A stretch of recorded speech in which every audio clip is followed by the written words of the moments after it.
soy feliz otra vez, porque te veo y ¿qué tal? Ya anuncié que te gustaba este horario. Sí, es que... No porque te despiertes más tarde, porque te oí desde bien tempranito, bien aguerrido. No, solamente estaba yo sacando las heridas.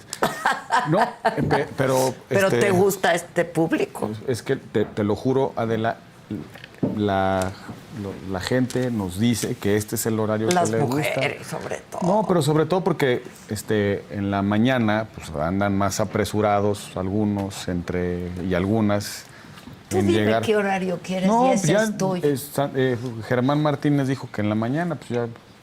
Pero ni viene. A la hora que quiera. Por eso. Y ojalá regrese. ¿Ya hablaste con él? Sí, bueno. ¿Cómo está? Bien, anda muy afónico porque Sí, le dio ahí un virus. Un virus, pero que seguramente ya se va a recuperar. El horario que tú digas aquí vamos a estar, sobre todo porque es jueves. Es jueves y el cuerpo lo sabe. Después hay que celebrar como Maines, ¿no? Vamos al despecho. ¿Quieres ir? Pues hoy no puedo, pero... Tengo que trabajar. Ando despechado después del domingo, pues ahora sí que todo le quieren. Pero el despecho ya es en la noche. Y no sé qué música quieren que uno toque ahorita en estas circunstancias. ¿No? Sí, ya no nos deja. El requiem. Sí, el requiem. Oye, pero la verdad es que te lo tengo que decir, mucha gente que nos ve y que te manda muchos saludos. ¿Les gusta esto? Les gusta este horario, están más tranquilos, como que ya se asentó la mañana, ya se fueron los niños a la escuela. Ya te pueden ver. Ya se fue el baquetón a trabajar y ya pueden estar tranquilos. Escuchando tantito de política en medio de tanta cosa. Si te parece bien, cuando no pueda venir Germán, tú eliges el horario. Cuando venga Germán, recogemos el horario de las 9 y cuando no venga Germán, venimos en el horario. Hay que recoger. No sabes, de verdad, la gente que me dice que extraña el horario después de las 10 por aquí. Y te dicen que te ven muchísimo igual. Okay. Sí, pero... Te paran en la calle. No, sí, no sabes, se paro el periférico. Me parezco una foto, te juro que ya causo conmociones como el ministro chicharronero. Ya, de verdad. Pero sí te dice la gente, hoy que nos ven, y debo decir además que mucha gente me dijo, o yo fui a votar porque le entendí al riesgo, lo cual le agradezco. La verdad es que no me hagan caso en algunas cosas. Pero nos alcanzó. No nos alcanzó. Bueno, 12,604,156 votos nulos. 14,054. Haz bien las cuentas, mira. 12,604,000 votos nulos. Recuadros, 14,050,000. Votos, acuérdense que votábamos por 9 casitas. 14 millones, incluidas las mentadas de madre a Noroña. Aquí están. ¿Cuántas hubo? Pues entre estos 26,658,000 votos que no valieron, ahí están las mentadas de madre de Noroña, la cual reproducimos. 26 millones. Que salieron a votar a anular, ¿eh? Sí, yo sé, pero te oí en la mañana con Ciro. Sí, hago esa cuenta. A ver, si haz la cuenta, porque ni Ciro te entendió. No, es una cuenta es que estamos acostumbrados en México, Adela, que una persona es un voto. Una boleta, un voto. Es decir, me dan mi boleta y tengo opción PAN, PRI, PRD, MC.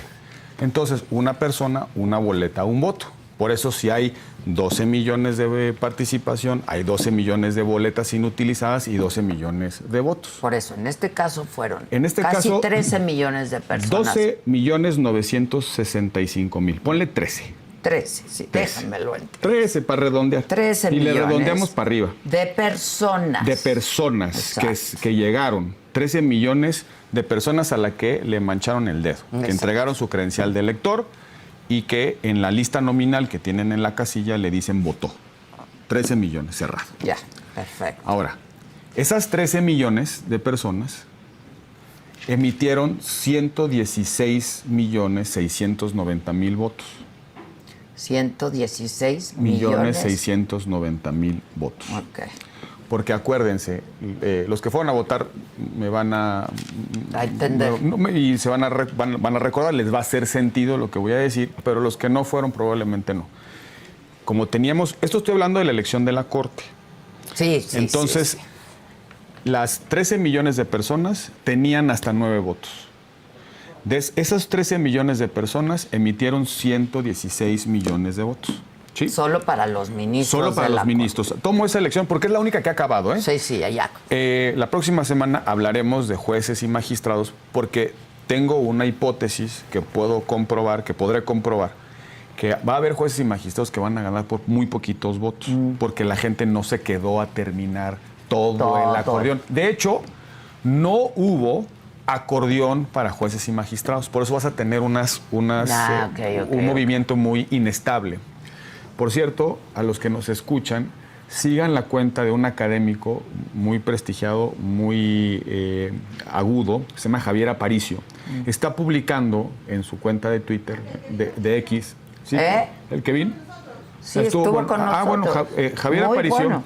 está haciendo análisis sobre comportamiento estado por estado, candidaturas. Está muy interesante porque se prueba la hipótesis de que el acordeón fue determinante. Prácticamente en todos los estados se pasa exactamente en la misma proporción. Algunos estados rebeldes, por ejemplo, Veracruz. En Veracruz, una candidata de la 4T sale más votada que otra. Pero bueno, los demás se portan muy parecido. El acordeón, el efecto de acordeón. Bueno, sigan eso porque está muy interesante lo que está haciendo Javier Aparicio. Todo lo bueno pasa en Saga. Sí, claro. Y además, vale la pena que incluso que subas a las redes, porque está haciendo un análisis bien interesante de cómo se está comportando. Que sigan a Javier Aparicio. A Javier Aparicio, justo lo acabo de ver algo que publicó y está muy interesante. Bueno, 116.690.000 votos emitidos. Luego, nulos. 12.604.156 nulos. Es decir, que entiendo que la gente lo tachó. Ahí están las mentadas de madre a Fernández Noroña. Ahí, en esos 12.604.156.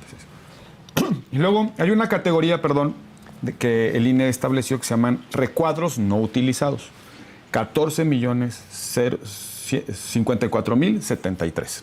14.054.073 recuadros no utilizados. Es decir, la boleta se quedó vacío el recuadrito. ¿Sí? Así lo está clasificando el INE. Cuando tú lo tachas y cuando no hay voto. Lo separó. Entonces, estas dos categorías, nulos y recuadros no utilizados, te dan 26.658.229 votos que no sirvieron, que no se emitieron. Votos inexistentes. ¿Sí? Entonces te queda un total, si tú descuentas los 116 millones, le descuentas esos 26 millones, te queda un universo de 90.031.928. Entonces lo que yo digo es, si tú divides entre las 9 posibilidades de voto que tenía cada quien, te quedan 10 millones cerrados.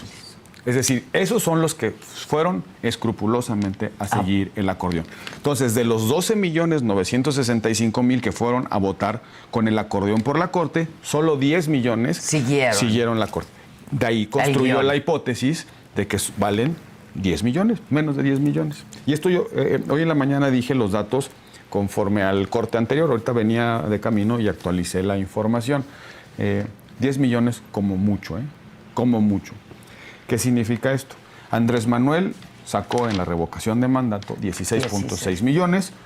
El padrón creció 7 millones del 2022 para acá. 10 millones, la hegemonía es más chiquita. Eso son los datos duros. Obviamente... O sea, para ti, Morena, hoy por hoy, vale 10 millones. Le doy los 10 millones. Es más, copetealo. Dale los 12.965.576 personas que fueron. Vamos a borrar las mentadas de madre a Noroña. 13 millones de personas. Incluyéndonos que fuimos. Incluyendo los que fuimos. 13 millones. De haberlo sabido, le hubiera dejado consignada la mentada de madre a Noroña. Nomás por buena onda no lo hice. 13 millones. En la Casi última... 17. La última fotografía contra 17. Nada más que con un padrón 7 millones más grande. Por eso digo que hay una contracción evidente del morenismo. Pero también no estás tomando en cuenta otros factores, ¿no? Bueno, a ver, que se desalentaron al final. Bueno, hay una hipótesis. Bueno, como ya estaba todo resuelto, hasta los de Morena dijeron no voy. Pero pues era muy importante para la presidenta, para el régimen, que quedara legitimada. Yo no puse la cifra estimada. La pusieron ellos. Dijeron entre 18 y 20% de participación. Sí. Eso no lo dije yo, no lo dijiste tú, lo dijeron ellos. 18 y 20 mil. Es lo que esperaban, superar en entusiasmo la última fotografía que dejó López Obrador, cuando nadie más se mueve, 16.6 millones. Se hace más chiquito. ¿Quién falló? No lo sé. Pero ahora vamos a ver el resultado. 9 ministros. Mira, fíjate nada más. Todo el acordeón. Todo el acordeón, exacto. Todo el acordeón exacto para la Corte y para el Tribunal de Disciplina. El tribunal, sí. Exactito, ¿eh? No hay hasta en el orden aparecieron. Cumplió la estructura. Por eso no hay manera de decir que no se trata de una estructura, porque salió exactito el acordeón. Si el resultado hubiese diferido en alguna manera o en alguna proporción del acordeón, te diría que hay votos legítimos o que hubo alguna análisis crítico de los votantes para apoyar al Chicharrón y no apoyar a otro. Pero no, es prácticamente exacto. 13 millones. De los 9 ministros, Adela, 8 casualmente han hecho su vida profesional y política en la Ciudad de México. No hay ningún jurista en Chihuahua. Está el caso de Hugo Aguirre Ortiz, que tiene su historia de vida está en Oaxaca, pero cercano al obradorismo, en fin, en las comunidades indígenas. Funcionario de mucho tiempo, en fin. Bueno, saco a Hugo del análisis. Me quedo con los otros 8.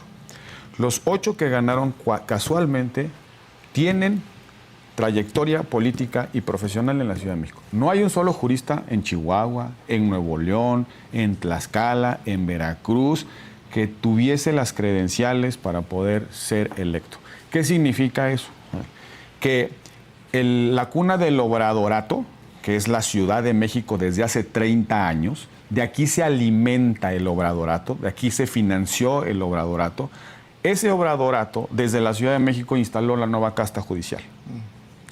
No hay ninguno que no haya pasado por la Ciudad de México. Jurídico de la delegación Iztapalapa con Clara Brugada.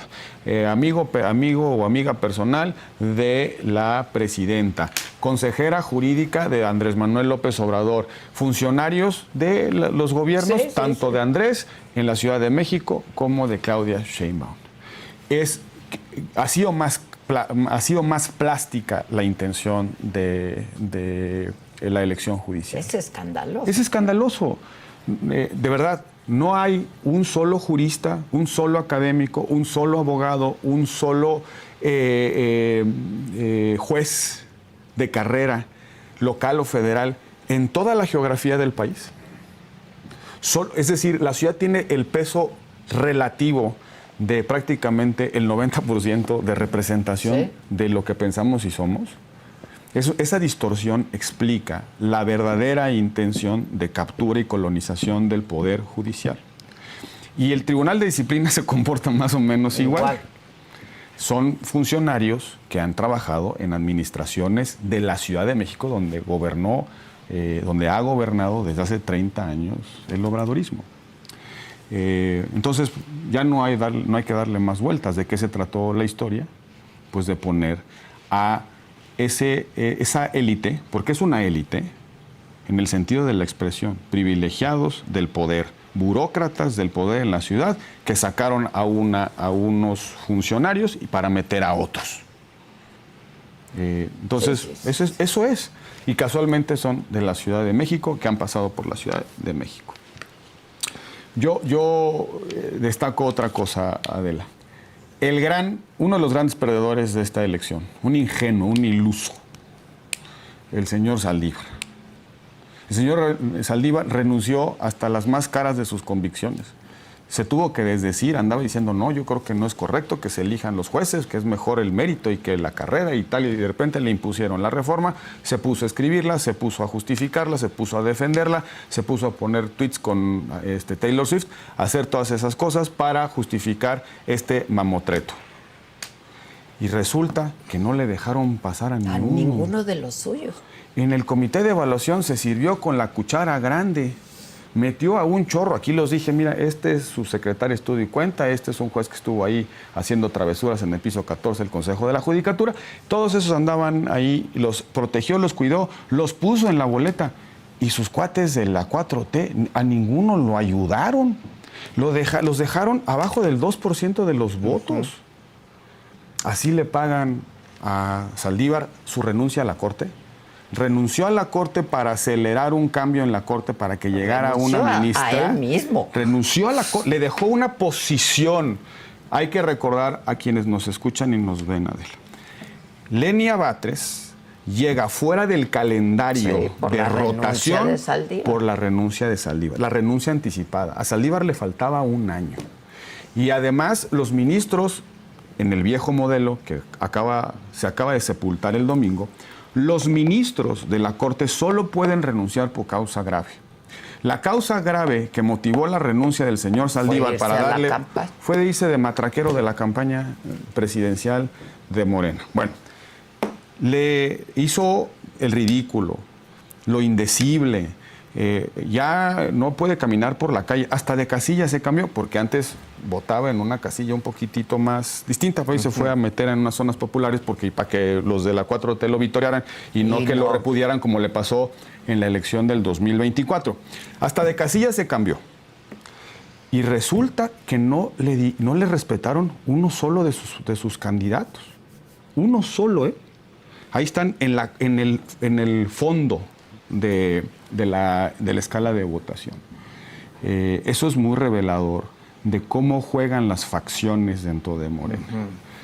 Mira, ahí hay algunos de las funcionarios cercanos a Saldívar, porque son personas que tienen méritos y mucha calidad profesional. Yo te iba a preguntar qué te dicen, que cómo está. No, pues no lo sé. Ya celebró la llegada de Hugo Aguilar, y qué bueno, estamos bien preocupados sobre su posición. Pero hay juristas de mucha forma, contundencia y sustancia en su entorno y que le siguieron el juego. Yo me los imagino reunidos. Oigan, pues miren, ya hice la reforma, en el comité de evaluación yo los pongo, nos metemos en los acordeones y ustedes van a ser funcionarios de la cúspide judicial. De nada, de nada. Incluso por ahí andaban algunos especulando que se iba a convertir en el dueño del Poder Judicial. Ajá. Lo dijeron en la comisión, bueno, en el Senado ahí hubo una discusión del nuevo dueño, el nuevo rey feudal, el señor feudal del Poder Judicial. Pues resulta que ni uno metió. Ni uno. Entonces, otro de los engañados de la reforma. El primer engañado es el pueblo de México, porque nos ofrecieron libertad. No elegimos nada. No elegimos nada. Es el acordeón que se convirtió, pero yo creo, Adela, que habría que preguntarnos, ¿para qué tanto brinco estando el suelo tan parejo? Si la cosa era de acordeones, pues era muy sencillo. Pues se lo propongan al Senado y el Senado con su mayoría calificada hubiera pasado a esos perfiles. Sin gastar 7,000 millones de pesos, pero sobre todo, Adela, sin haber lastimado, sin haber mermado las garantías de certeza y certidumbre que hemos construido del sistema electoral. De haber tensado al sistema electoral mexicano, ese sistema que nos costó mucho trabajo construir desde los años 90 y que es un bien público. Y ahora ya están ahí en Morena diciendo que quieren pasar la reforma electoral para hacerle lo mismo al INE que hicieron al Poder Judicial, para que el año que entra, antes de la elección del 27, esa iniciativa la dejó López Obrador, para que antes del 27 elijamos a los consejeros del INE. Lo mismito. Ya, para que nos pongamos todos atentos, serios. Sí van en serio estos muchachos, sí van en serio. Con 10 millones de personas movilizadas con un acordeón se quedaron con el Poder Judicial que le hace justicia a 120 millones de mexicanos, ni hablar de los poderes judiciales locales. Entonces, pues con un numerito igual se van a quedar con el Consejo General del INE, y ese Consejo General del INE es el que organiza las elecciones y que garantiza la certeza, libertad y autenticidad del voto. Ya nos dije, van en serio, no reculan en el camino, lo dijimos siempre. Siempre. No es cierto que, ahora que los golpes de realidad y que les preocupa la legitimidad y que les preocupe la estética. Ahora, quiero hacer un comentario. Yo veo lamentablemente, no celebro eso, con lamento, veo a la presidenta muy descolocada con los resultados. Lleva 3 días justificando el resultado. Lleva 3 días culpando a la oposición que no fue. Veo a la presidenta muy preocupada contándole los votos al PAN y al PRI. Y dicen, fíjense, estos 10 millones no son tan poquitos, ¿no? Tuvimos los mismos que tuvo el PRI y el PAN, hasta los superamos.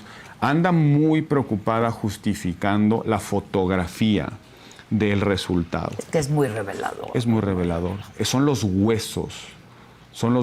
Y creo que no hay nadie ya, quien solamente los que padecen de ceguera crítica, no hay ninguna duda de la correlación entre votantes, esos movilizados, acordeón y resultado. Claro. No hay ninguna duda, es un espejo. El acordeón que vimos en todos los lugares del país, en todos los lugares, desde Baja California Sur hasta Quintana Roo. Hasta en Obleas. Hasta en Noble. Y luego dicen que qué creativos. No, la neta es que sí son creativos, ¿eh? Eso ya es no se le hubiera ocurrido ni a Bartlett esa, ¿eh? No, de verdad, qué verdad. No, pero qué sofisticado. Así van a estar las cosas. Pero veo a la presidenta muy preocupada, justificando su dato, justificando que la hegemonía anda por los 10 millones y que 90 millones de mexicanos, 91 millones de mexicanos, más o menos, le repudiaron la elección judicial. Con su silencio, su abstención, o tachando, o anulando, o no llenando, o dejando en blanco algunas de los recuadros, como le llama el INE. Yo creo que hay que escuchar eso. A ver, lo dijimos el lunes, es muy difícil interpretar la abstención. Hay muchas razones. Yo por eso no me quedo con la nebulosa de por qué no fueron los que no fueron. Me quedo con el dato que acabamos de hacer, 10 millones. 10 millones fueron a cumplir el acordeón. Esa es la estructura, con programas sociales, con siervos de la nación, la de los gobernadores, la de los alcaldes, la del partido y la estructura de Andy López Beltrán, el cachorro sin melena. Te oí hoy diciendo. Pues que no, es un cachorro sin melena, porque con mucha soberbia dijo, ya mando aquí, yo heredo la estructura. Le encargaron la estructura, le encargaron la elección judicial, se fue a vivir a Durango y resulta que perdió todo. Tercer lugar, y le entregó a la presidenta un resultado verdaderamente pues indigno de todo lo que han hecho para construir esa estructura. Son datos. Y lo que han gastado. Y lo que han gastado. Y lo que gastarán. El dato de los 7,000 millones es el presupuesto aprobado por el INE. Es el dinero formal. Sí, claro. Asignado a la organización de la elección. Sí, nada más. ¿Cuánto dinero informal, ilegal corrió en esta elección? Entonces yo creo que hay que sumarle esos 7,000. Vamos a duplicar, que hayan sido otros 7,000 por la movilización. Mira, si tú divides 12 millones entre 7,000, pues va a ser no es nada en términos de lo que implica. Bueno, carísimo por cada persona que fue a votar. Carísimo. Pero si ese dinero, 14,000, estoy duplicando el dato, 14,000 millones, ¿cuántos baches hubiéramos tapado? Sí. ¿A cuántos proveedores del sector público que no les pagan porque no hay dinero y que no pueden defender y salvar a sus empresas, hoy pudieran haber recibido algo para mantenerlas, para que se conserven? ¿Cuántos respiradores, cuántos medicamentos, tratamientos para el cáncer? Pero son esta idea de que se puede hacer con el presupuesto público, se les digan, para organizar sus fiestas de bálsamos de legitimidad que no existen, Se gastaron un chorro de lana para sacar a 10 millones. Se los hubiéramos ahorrado, hombre. Claro. Lo hubieran mandado al Senado ahí. Hasta a Noroña se hubiera evitado Para las mentadas la corte, de madre. porque además Sí. se les propuso, Se nos les vamos pues, nosotros. de verdad, ya que el Senado lo haga con sus mayorías y bueno, pues no sé qué va a suceder. Y en el camino, que también hay que decirlo, en el camino, en esta semana que estamos pensando en la reforma judicial y sus implicaciones y preocupados por la elección y lo que va a pasar hacia el 27. ¿Vienen otras? Se vienen otras. Y nos puso un arancel Trump. Y nos puso un arancel Trump. El 50% del arancel al acero. Al acero. Es decir, esto de que ya lo tenían ahí tranquilo al presidente Trump, pues resulta que no. Nos dobla la apuesta a un arancel que nos duele, porque es en buena medida una industria que explica el desarrollo, los empleos en una parte importante del país, en el norte industrial. Nos puso un arancel. Sigue la guerra arancelaria, mientras nosotros estamos discutiendo si el chicharrón o si otros ministros o si el acordeón. Son los costos, Adela. Pero es demencial. Es demencial. Es demencial por donde se le vea. Yo sí creo que tenemos que, sobre todo los jóvenes. Que la gente joven, además, yo no sé, bueno, tú viste a nadie, ¿verdad? En tu casilla. No vi a nadie. O sea, y no te tocó fui nadie, 2 a mí veces. sí me tocó porque era casilla especial y entonces Hay generalmente hay más tráfico. gente, ¿no? No había gente joven, había pura gente de la tercera edad. Lo digo con mucha preocupación. Estamos, nuestra generación, la que vivió la estabilidad política, social y económica del proyecto transicional de México, que generó desarrollo, que generó crecimiento, magro, pero al fin y al cabo crecimos, que logró incorporar a muchos mexicanos a un sistema de protección, una red de protección social en materia educativa, en materia de salud, en materia de ayuda y apoyo para poder salir adelante, para compensar las desventajas de origen. Esta generación que vivió ese modelo de país, estamos a punto de entregarle a la siguiente generación un país menos libre, autoritario, donde el voto no vale y donde no puedes recurrir a un juez para que te defienda. Le estamos entregando a estas nuevas generaciones un país que nosotros no supimos cuidar. Y yo creo que a los chavos, los jóvenes, ya tienen razón en su reclamo. Si no vas a defender, tú como generación, esos bienes públicos, hazte para un lado, déjame defenderlo yo. Eso es lo que a mí me dicen. ¿Pero dónde están esos? Yo creo que ahí están y están empezando a despertar. Una de las grandes cosas. ¿Quién los convoque o qué? O esperando encontrar esa coyuntura. Mira, una de las grandes cosas que yo pude vivir desde que me inscribí, después que me bajaron y que empecé un poco a hablar de las implicaciones de la reforma judicial, me encontré a muchos chavos, estudiantes de Derecho primero y luego ya se sumaron algunos otros, que decían, oye, esto es muy serio, ¿eh? Probablemente yo no fui a votar en el 24 o no fui a votar en el 21 porque me daba pereza, porque andaba yo en otras cosas, pero cuando ya están enfrente, cuando tienen en la nariz, en la cara, la posibilidad de que no puedan ejercer la primera de las libertades, que es la voz pública, porque eso se trata la democracia, de tener la libertad de expresar mi voz, decir y marcar un emblema que forma gobiernos, forma autoridad. Cuando se dieron cuenta que pueden perder la voz, se estuvieron movilizando. Se empezaron a involucrar. Ahí hay unos muchachos que armaron una asociación, defensores, que estuvieron señalando con nombre y apellido a candidatos peligrosos, vinculados con el crimen organizado, que tenían antecedentes penales. Jóvenes valerosos que le pusieron cara a esa denuncia, lo que muchos opositores con fuero no hacen. Lo hicieron unos muchachos jóvenes, limpios. Vi inscribirse a candidatas que no tenían nada que ver, jóvenes. Ese país, le estamos empezando le estamos entregando. Un país menos libre, más autoritario, donde la voz pública no existe. Y tienen razón los jóvenes de decirle a la generación actuante hoy, la que está por razones de edad, los que están en los controles, en las riendas, a quienes conducen los partidos políticos, tienen razón. Si no están dispuestos a renovarse, a abrirse, a darnos espacio de participación, arrebátenos el liderazgo, arrebátenos la conducción de México. Tienen razón en sentirse agraviados de que les estamos dejando un país jodido. Y por eso no pueden nada más quedarse a la espera. Reclamen tomar el protagonismo, defiendan ya su libertad, porque lo quiero dejar muy claro. Nosotros, no esta generación, no estamos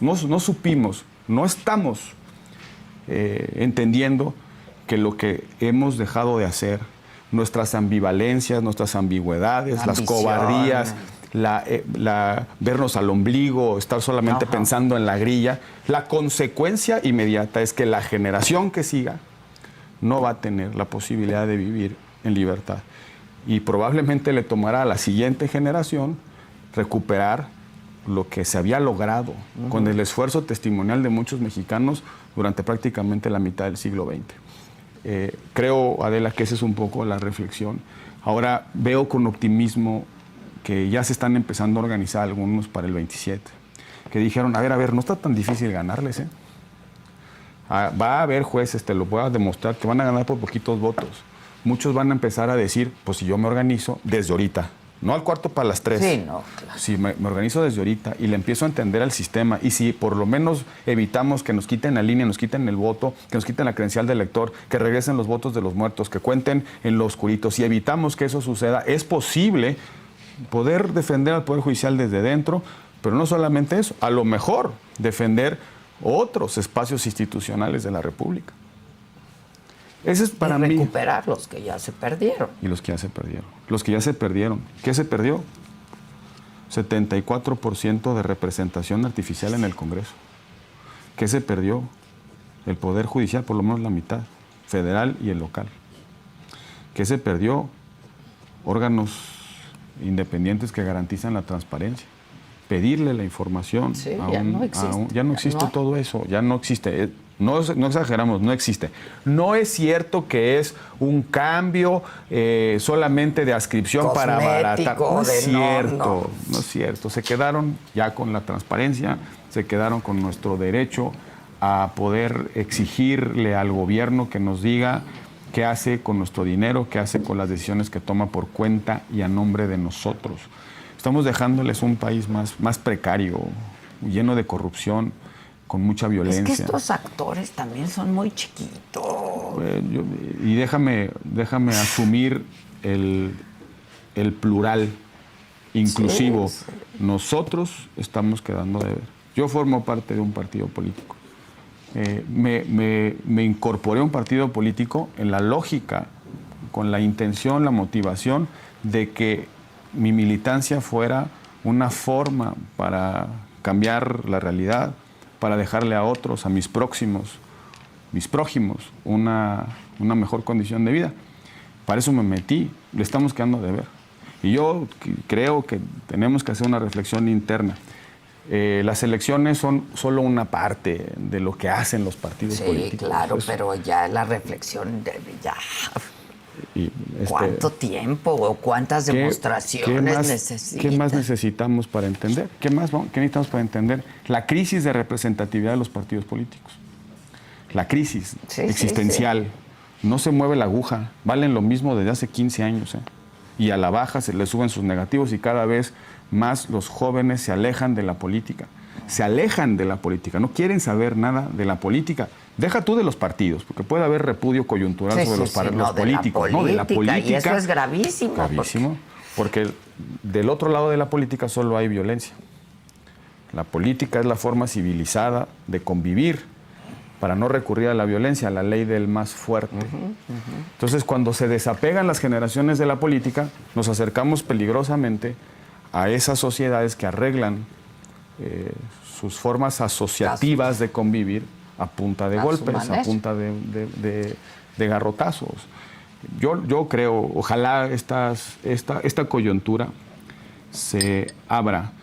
Creo que ya lo dije alguna vez aquí, Adela, el PAN se formó por 3 cosas, decía Alonso Lujambio, por una coyuntura, la intención del gobierno de Lázaro Cárdenas de socializar, de imprimirle la ideología socialista a la educación.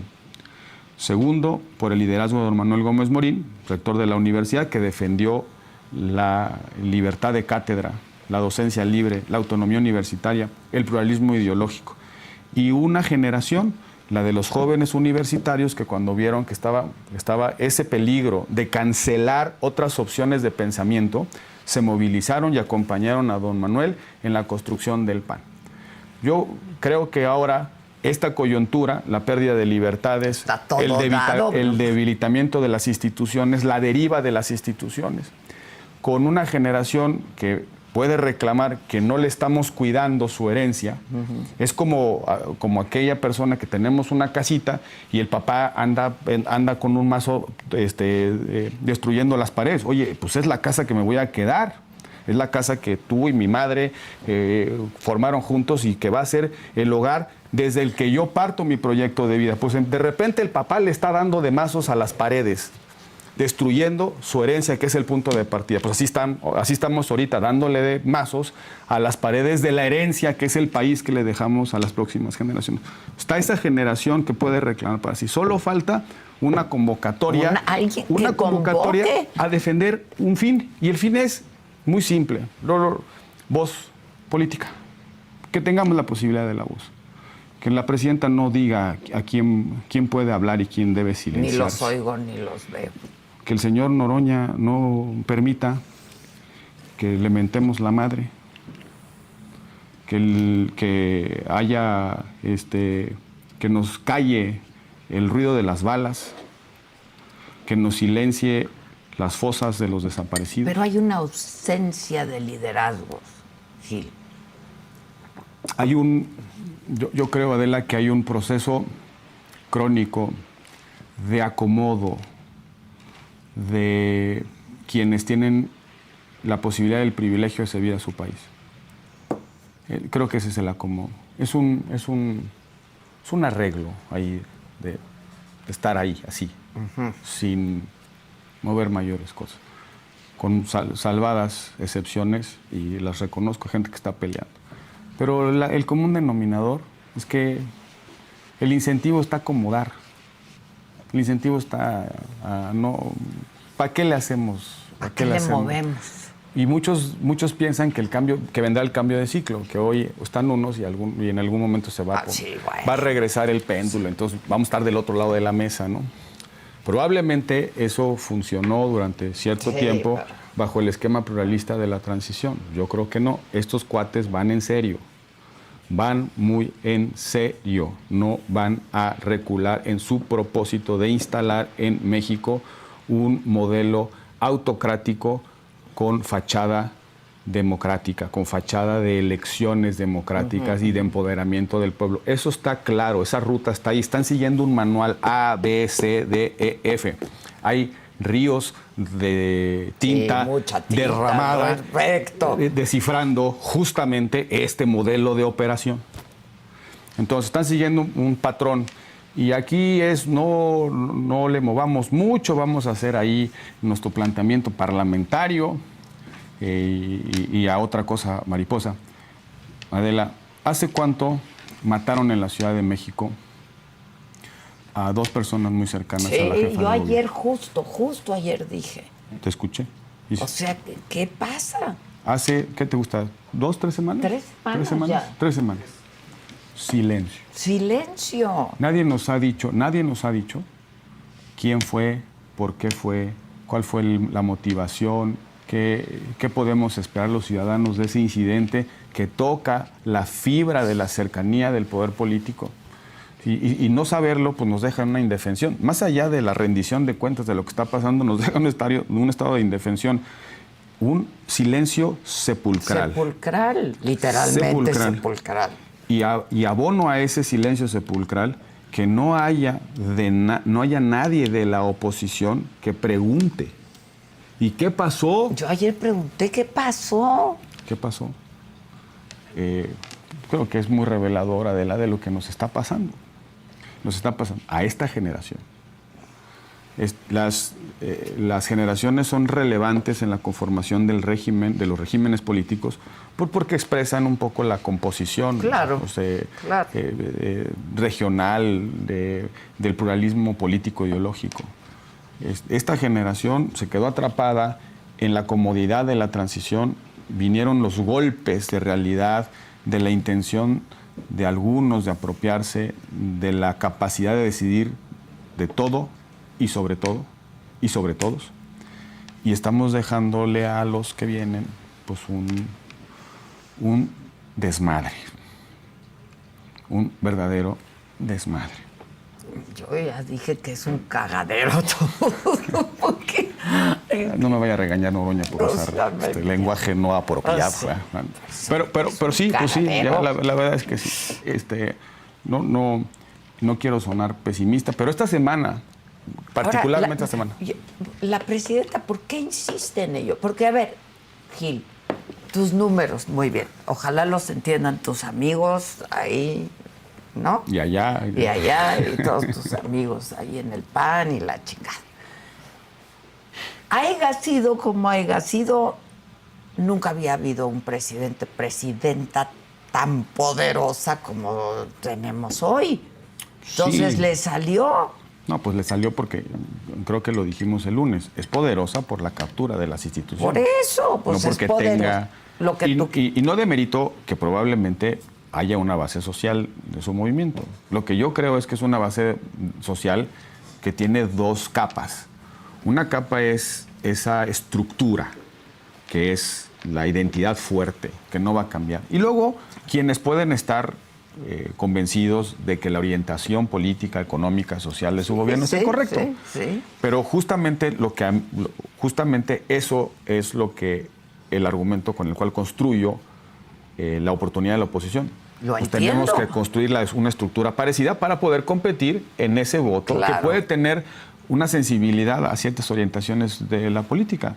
Nosotros tenemos que empezar, me refiero a las oposiciones, tenemos que empezar a hablarle a una clase media trabajadora que se rompe la madre todos los días, que hace 3 horas en el transporte público para llegar a su trabajo y otras 3 horas para llegar a su casa, que tiene hijas que caminan en la noche en unas calles en las que no hay luz, no hay alumbrado público.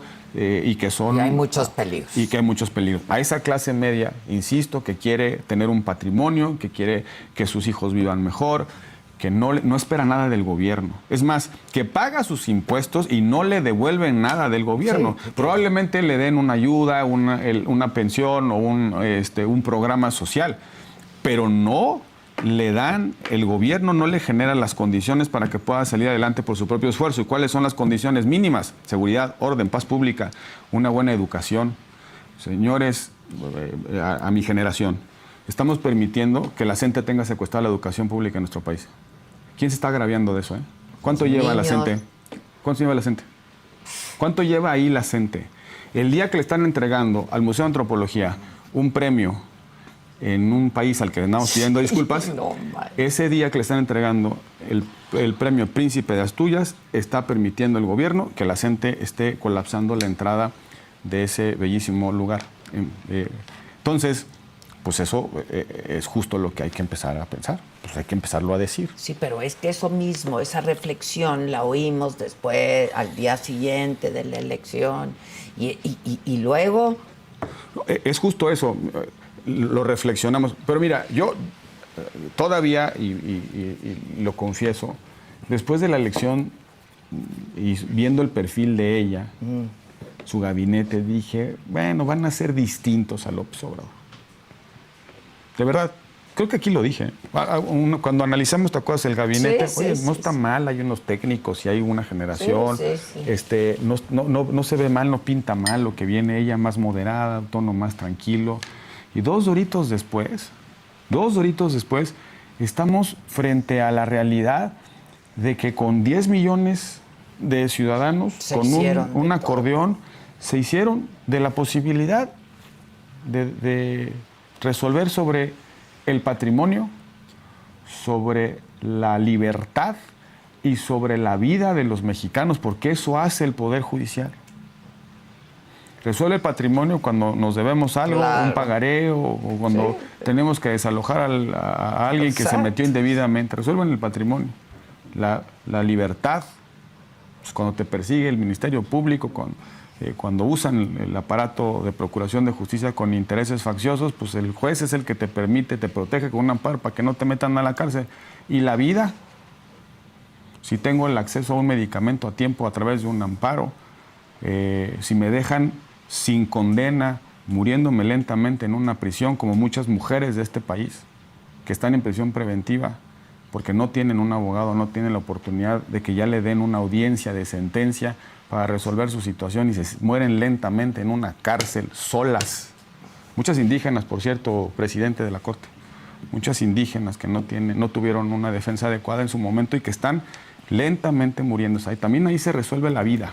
Presidente de la Corte, que entiendo no defendió mucho las causas indígenas. Pues yo la verdad desconozco, de verdad no conozco solo lo que se ha empezado, lo que se ha empezado a decir de su no lo conozco, lo conozco, digamos, vagamente, superficialmente. Sí, la verdad, no tengo por qué decir otra cosa. Pero bueno, él llega con esa narrativa. Bueno, pues ahí está un punto de partida. Punto de partida es revisar las condiciones. Muchas mujeres indígenas están en la cárcel. Hay que revisar, presidente de la Corte, los usos y costumbres en pueblos indígenas que no permiten a las mujeres votar o ser votadas. Sí. Sino que le pregunten a Eufrosina. Ojalá esa sea la agenda del presidente, la agenda indigenista del presidente de la Corte. Todavía hay en algunas comunidades de nuestro país, indígenas y no indígenas. Eufrosina creo que está creando algo, ¿no? Bueno, publicó un libro, sí. Pero ¿te acuerdas de aquella historia de Eufrosina? Claro, que en su pueblo no la dejaron votar. Yo la entrevisté en su momento. Ojalá desde una perspectiva de derechos humanos, desde la dignidad, más allá de usos y costumbres históricamente arraigadas, pues se defienda la posibilidad de las mujeres de votar y ser votadas. En algunas comunidades indígenas y no indígenas, en algunas comunidades hay matrimonio obligatorio de adolescentes. Niñas. Presidente, por ahí tiene usted una enorme tarea, Presidente o ministras, también es una cuestión de agendas propias, no necesariamente de quien se autodetermina como indígena. Entonces, pues es la justicia. Hay una cosa que tenemos que ver con mucho cuidado, Adela. Desgraciadamente, el modelo judicial de elecciones va a cambiar los incentivos de los jueces y magistrados. Y que no nos sorprenda la tentación al populismo judicial. Pues claro, yo tengo frente a sí el caso que está generando mucho ruido en las redes sociales. Condena al... ¿Cómo dicen en la televisión? ¿Caso de cuál? Que pase el desgraciado, ¿no? Que pase el desgraciado. Que no nos extrañe que ahora el Poder Judicial se reproduzca los incentivos de alimentar estados de ánimo de la opinión pública. Pues al grito popular. Y claro. Ya la historia de la humanidad conoce bien qué pasa cuando la justicia escucha el clamor del pueblo y no el clamor de la justicia. Se convierten en injusticias. Así quemaban brujas en la Inquisición. Sí, claro. Entonces, creo que eso es lo que estamos viviendo, y regreso al argumento. Ese es el país que le estamos dejando a las nuevas generaciones, a las generaciones de nuestros hijos. Por eso, ¿y qué vas a hacer hoy, Gil?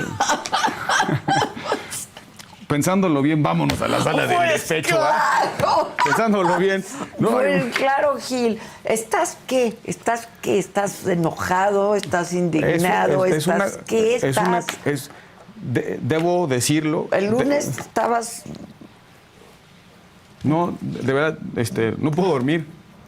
No, te vi a las 6 de la mañana en línea. No puedo dormir. De verdad es una... Pensé que yo era la única a esa hora en línea. Decía ¿Pero qué te quita el sueño, la preocupación? Eso, es que no sepamos a dónde va esto, dónde va a correr esto. Ojalá reculen. ¿Y sabes qué me preocupa? Otra vez con el ojalá reculen. De verdad, no sé si viste ayer el debate en la comisión permanente.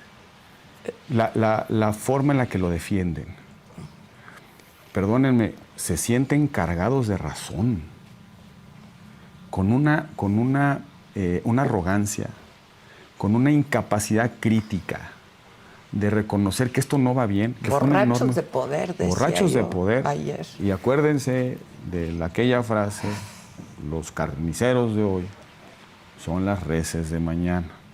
Este sistema de justicia los va a perseguir. Y no porque venga la venganza de las oposiciones, es porque simplemente induce a la anarquía. Induce a la anarquía. Es un autoritarismo anárquico.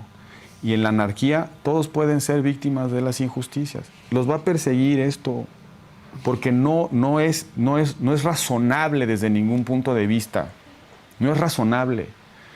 No hay, digamos, ningún argumento que me pueda decir que esto nos va a llevar a una mejor condición de paz. Va a prevalecer en la justicia el más poderoso, ya sea porque tiene votos o porque tiene dinero o porque tiene la capacidad de influir en la opinión pública. Va a prevalecer el más poderoso. Los que van a perder son los vulnerables. Como siempre. Como siempre. Como siempre. No están acercando la justicia. No la gente, ni al pueblo, ni el pueblo elegimos nada. Nada es nada. Entonces me preguntas que cómo estoy preocupado. También debo decir que un poco inquieto en cuanto a cómo le damos conducción a esto. Creo, quizá, que lo primero que debemos decir es que ojalá los partidos políticos, todos, los que quedan, se renueven. Hay una sacudida en el sistema de partidos.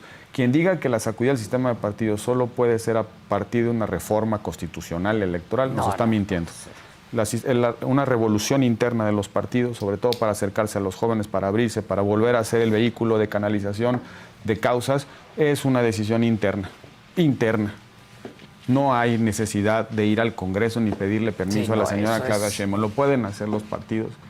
Y le digo al mío, lo pueden hacer los partidos por sí mismos y desde sí mismos.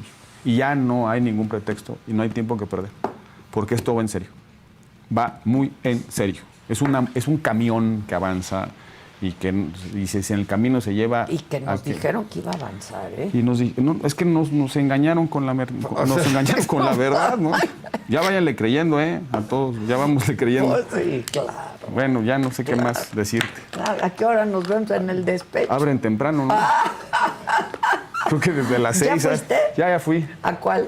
Al de acá de Las Lomas o sí. Al de Polanco. Y fíjense cómo es la psicología, ¿no? Al de Polanco. ¿Cómo es la psicología? ¿Qué? Aunque sabes que no está encendido el micrófono, cantas como si te estuviera escuchando todo. ¿Estás de acuerdo? Claro. O sea, es para los que no han ido a la sala de despecho, no estamos haciendo, ¿sí nos está patrocinando algo? No, ni el alcohol, Bueno, nada. Les reparten a la gente, véanlo en las redes sociales. Unos micrófonos mentirosos. Son mentiras. Sí, pero la gente cantamos con tal entusiasmo que hasta su video está conectado, ¿no? Claro. Y una vez hasta te escuchas, mira, ese soy yo.